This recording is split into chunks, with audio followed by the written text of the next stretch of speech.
Ротшильды – это самый богатый и влиятельный семейный клан на нашей планете. Его основатель родился в бедной еврейской семье, которая жила в гетто во Франкфурте на Майне, в доме, на котором висела красная вывеска, или по-немецки «Ротшильд». Сочетание этих слов и стало фамилией будущих банкиров. Первый из известных Ротшильдов, Майер Аншель, лишился отца в 12 лет и, не имея возможности внести оплату за учебу, прервал обучение, после которого он мог бы стать раввином. От отца Майеру Аншелю и его младшим братьям досталась небольшая лавка, где они торговали мелкими железными изделиями, дешевым антиквариатом и поношенной одеждой. А кроме того, занимались обменом денег. В Германии того времени было множество княжеств, и каждая чеканила свою монету. И когда люди съезжались на знаменитую франкфуртскую ярмарку, то спрос на услуги менял был очень велик. Так благодаря же чему мелкий лавочник Майер Аншель разбогател? Биографы пишут, что он был трудолюбив, сообразителен и настойчив, а 5 его сыновей отличались изобретательностью, рисковали и предугадывали события. И это действительно так. Все эти качества присущи Ротшильдам.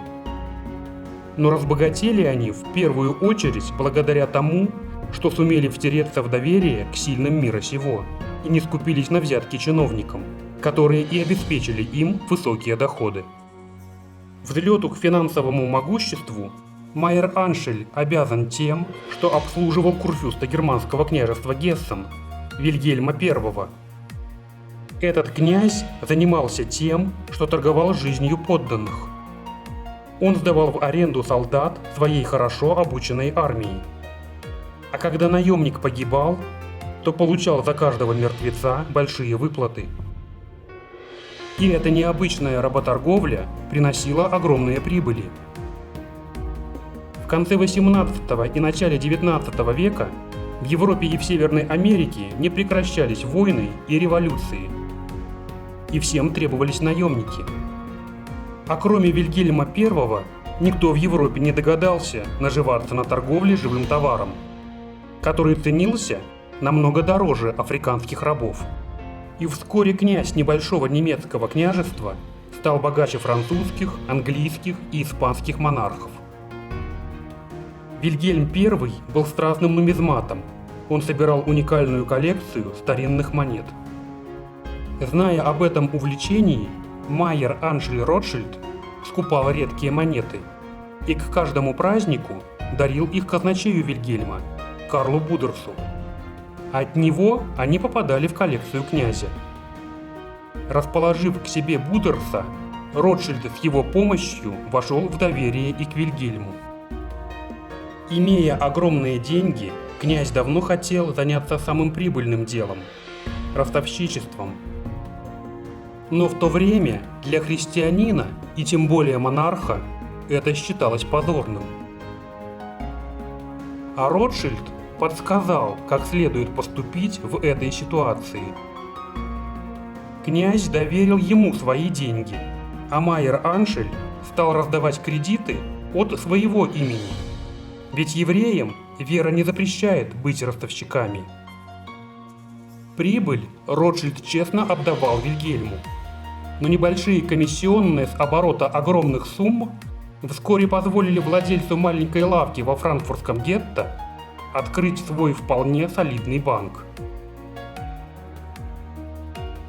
Во время наполеоновских войн Вильгельм I неосторожно оказался в числе противников ужасного корсиканца, завоевавшего почти всю Европу. И князю пришлось бежать из Гессенского княжества.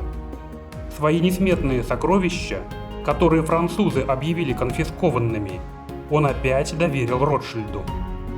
Тот сначала за небольшие взятки уговорил французских чиновников отсрочить конфискацию.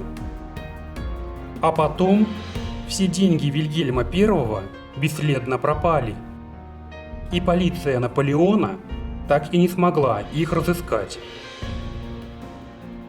И куда же исчезли деньги? А это Ротшильд раздал их в виде кредитов своим высокопоставленным клиентам.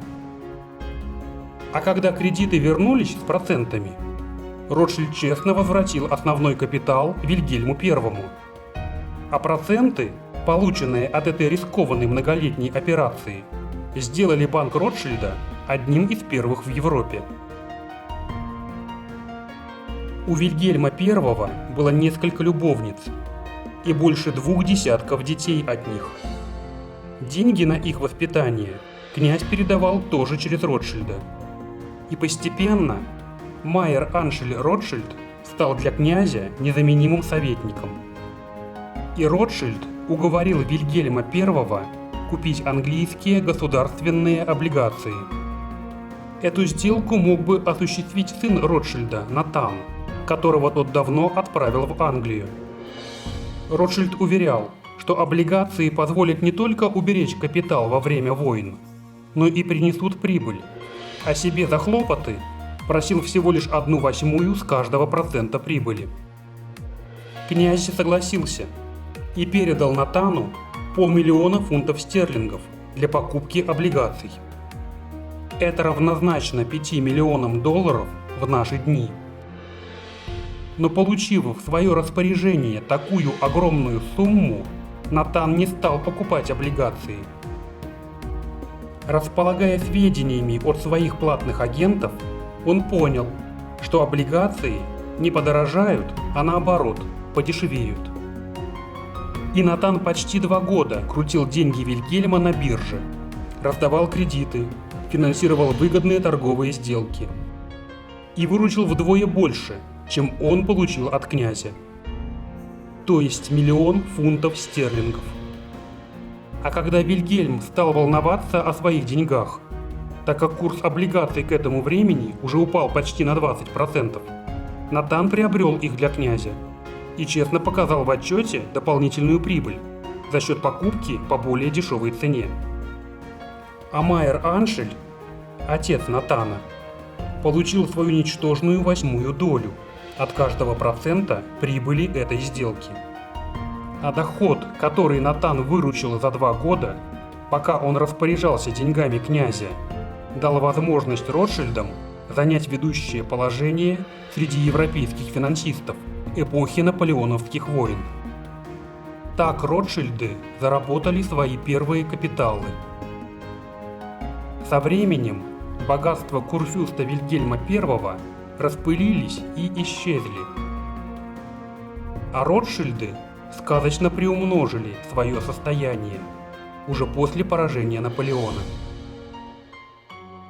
О том, как это произошло, мы расскажем в одном из следующих роликов. Ставьте лайки, подписывайтесь на канал. Спасибо и до новых встреч!